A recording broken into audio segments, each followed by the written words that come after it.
Meusienne, depuis 29 ans, Blandine Berthaud est romancière et réside à L'Île-en-Rigaud. Elle a choisi de faire évoluer ses personnages dans son cadre d'adoption, la Meuse, une façon de valoriser son territoire tout en évoquant des sujets de société qui lui tiennent à cœur. Bonsoir Blandine Berthaud. Bonsoir. Alors, pouvez-vous finalement nous raconter ce moment décisif qui vous a poussé à écrire votre premier roman? Eh bien, 4 deuils en 5 ans, des personnes très très proches qui ont fait que j'ai eu du mal à faire mon deuil. Et en fait, le début de l'histoire du roman a tourné en boucle. L'histoire a tourné, c'était obsédant. Je me réveillais la nuit, j'avais des idées, je faisais à manger, j'avais des idées. Donc mon mari m'a encouragée simplement à écrire. Donc j'ai pris l'ordinateur et d'un seul trait, j'ai écrit le premier chapitre. Une sorte d'échappatoire aussi, du coup, par l'écriture. Aujourd'hui, vous êtes à l'aube de publier votre 3e roman, oui. Un roman que vous écrivez finalement, un ouvrage qui cette fois-ci se présente comme un roman jeunesse, à la différence des 2 premiers. Oui. Comme je suis une enseignante nouvellement à la retraite depuis le 1er septembre, j'ai eu envie aussi de donner envie de lire à des jeunes, puisque je les ai eus dans la classe, j'ai vu ce qui les incitait à lire ou à ne pas lire, ce qui les décourageait ou les encourageait. Et voilà, donc je me suis dit, allez, je me lance. Donc j'ai inventé l'histoire d'un petit garçon qui s'appelle Alex, qui va partir faire un tour de France avec son papa en camping-car et il va leur arriver plein d'aventures. Alors une aventure justement, parce que c'est de la fiction, vous parvenez à équilibrer finalement les aspects de fiction avec des idées inspirantes un petit peu de votre propre vie, un peu comme cette expérience. Oui. Comment vous faites? En fait, je me laisse guider. J'ai des idées, j'écris. Des fois, j'envoie mes idées à des lecteurs, ce qu'on appelle des bêta des lecteurs. Moi, j'appelle ça les lecteurs de la première heure. Et puis, par exemple, pour Alex, là, le premier, on m'a dit « Attends, le début, on s'ennuie, fais attention, c'est pas vivant ». Donc, en fait, ce que je décrivais par un narrateur, en fait, je l'ai fait vivre à Alex.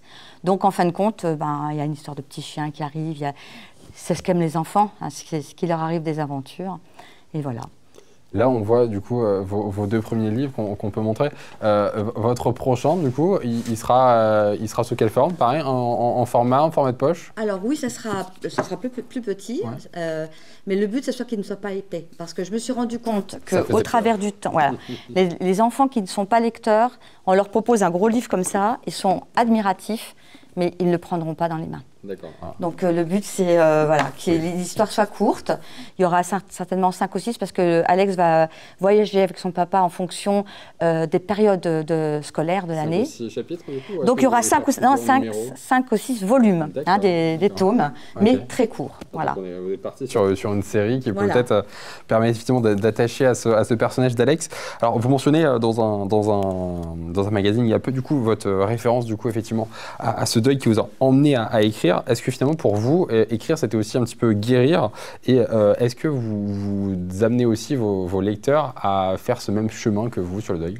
Alors oui, alors là le premier c'est le deuil et le deuxième c'est la maltraitance. Oui, le deuil, j'ai même eu parce que j'ai fait plusieurs salons avec l'association Plume, on fait des salons. J'ai des retours, je vois maintenant des lecteurs qui viennent, qui me demandent le 3e roman qui n'est pas écrit. Et j'ai eu des retours en me disant, écoutez, grâce à votre roman, j'ai fait comme, en fait, j'ai suivi votre héroïne et j'ai accepté d'écouter les autres et de me laisser porter et j'ai fait mon deuil, je m'en suis sortie. Donc ça m'a fait très plaisir. D'avoir été utile par votre écriture, c'est ça? Tout à fait. Aujourd'hui, du coup, vous parlez de l'association Plume, vous en êtes secrétaire aujourd'hui? Oui. Une association du coup qui finalement est réalisée, est montée avec des autres auteurs meusiens, oui. Si je ne me trompe pas. Voilà. Et ces rôles finalement des auteurs meusiens dans la promotion du territoire, comment vous voyez du coup ce rôle des écrivains meusiens? En fait, nous sommes des écrivains et des illustrateurs, il y a des photographes aussi. En amont des salons, nous allons dans les écoles qui nous demandent de venir et nous faisons des interventions bien sûr gratuites. Et le but, c'est de promouvoir la lecture ou l'écriture. Moi, c'est l'écriture. Je fais des ateliers d'écriture avec les enfants, oral. Donc on écrit à l'oral, mais après je les retape et je les renvoie aux enseignantes. Et donc avec des images et tout, je veux montrer aux enfants et bien sûr aux adultes, puisqu'il y a des adultes dans les écoles, que tout le monde peut écrire. Le tout, c'est de se laisser porter et d'accepter de se lancer. Et donc, beaucoup d'auteurs entrent dans les écoles, dans les EHPAD, dans les périscolaires, dans les crèches, et ne présentent pas forcément leur livre à eux. Bien sûr, il y a une promotion, on se fait connaître, mais le but aussi, c'est de montrer que l'écriture, la lecture, eh bien voilà, elle est pour tout le monde. Vous pensez que c'est aussi un atout du coup pour promouvoir le département? Vous en parlez? Tout à fait. Moi, c'est ma volonté. Oui. Ma volonté. Mes 2 romans se passent en Meuse. Alors, Alex qui va voyager dans toute la France, non, mais on va découvrir des petits coins de France sympathiques.